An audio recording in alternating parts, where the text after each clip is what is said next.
Kia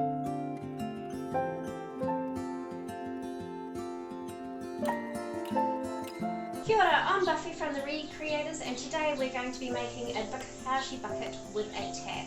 You're going to need some safety equipment, so goggles so you don't get plastic in your eye, and earmuffs. You will need a drill with a couple of different drill bits, so I'm using a spade bit that is the size of my tap bottom, and one that I can drill some holes in. I'll need to drill a hole to be able to cut the bottom of the bin off, and also a pen to mark, a tape measure, and something to cut. So I have got a jigsaw, or you could use a hacksaw. So the first thing we're going to do for our tap one is that we need to cut the bottom off one of our buckets. So I'm going to start with 2 buckets, and the second bucket is going to have the bottom of the first bucket inside it. Okay, so what we need to do is just mark, and then we're going to cut this bottom bit off.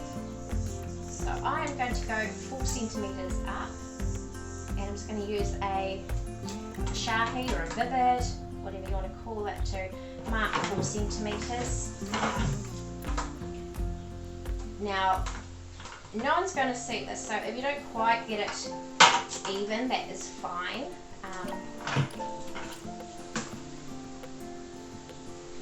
And this one's going to be the bottom bit that we're cutting off is going to go into our other one, and that is going to stop our food from going right down to the bottom. So we've got a reservoir to collect the Bokashi juice, and then we can drain it with the tap that we're putting in.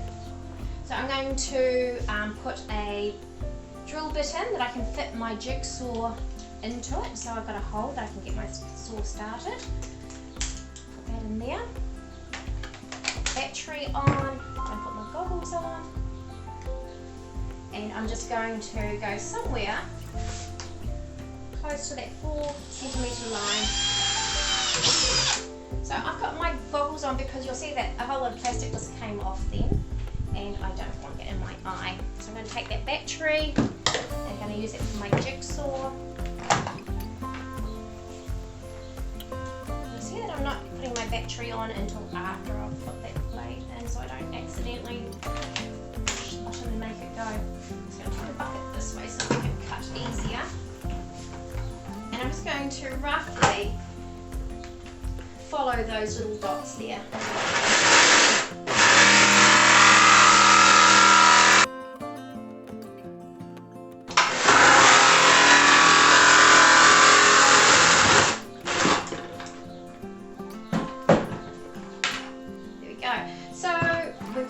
That's going to go into this one, and this is not a wasted bucket. We're going to use this for an in-ground worm farm in another video, so just put that aside.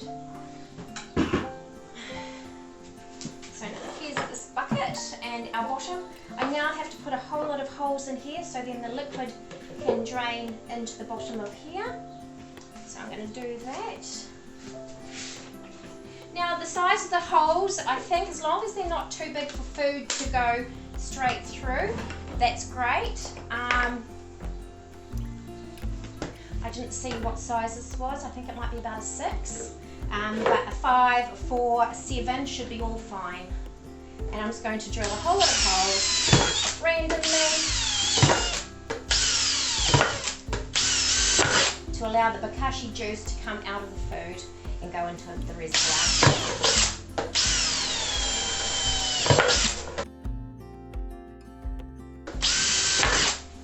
Now, I'm doing this workshop inside, so the wind doesn't blow all of this little bits of plastic around. So if you're doing it outside, do it on a nice calm day and collect all of that plastic so it's not going into your garden.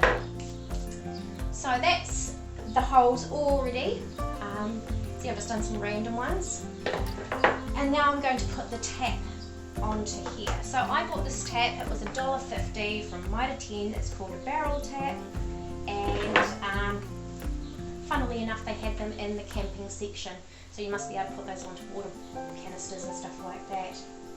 So we know that we've got that hitting about 4 centimetres, so we need to just come a little bit lower. I found that when I did it first couple of times it doesn't actually fit right down to the bottom, so you've got probably about 5 or 6 centimetres of a reservoir there.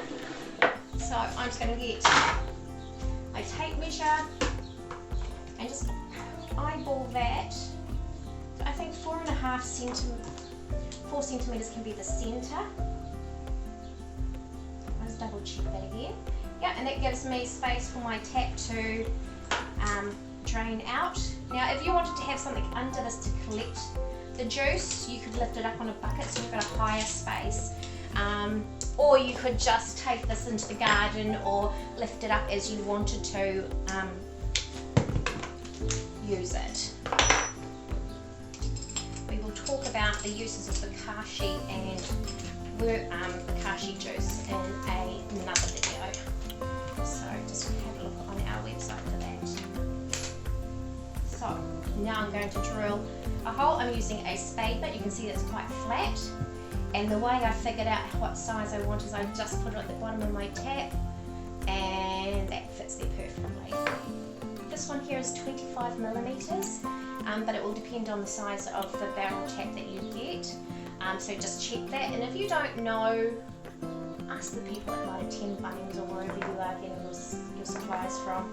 I'm just going to grab a clamp so I can hold this in place as I'm drilling. Okay. Now what tends to happen is if you can get somebody to hold this for you, that would be great. It tends to catch and then kick the bucket around a little bit. So that's why I've got the clamp. And I'm just going to go slowly.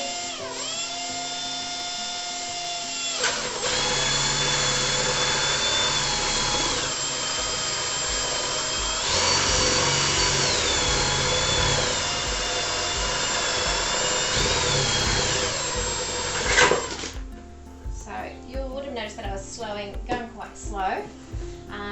One, if you go too fast and too hard, it will crack the bucket. Two, it could just break some of the edges and then your seal won't be so great. So just take it nice and slow. And then we'll just twist it on like that. And there's our tap secure. Take all the plastic out. And now we're just going to have it up that way, so we've got that as a support for our reservoir, and we're going to just drop it in, hopefully nice and straight. It didn't go in straight, just so you know. And I'm going to use my drill bit to help lift that up. So that's what it looks like in there, and there's plenty. I can see that I haven't hit the top of that tap there yet, so that's cool, and all of the juice will go through there down into this reservoir, and now we just put our lid on and you're ready to go. It's a Bokashi bucket with a tap.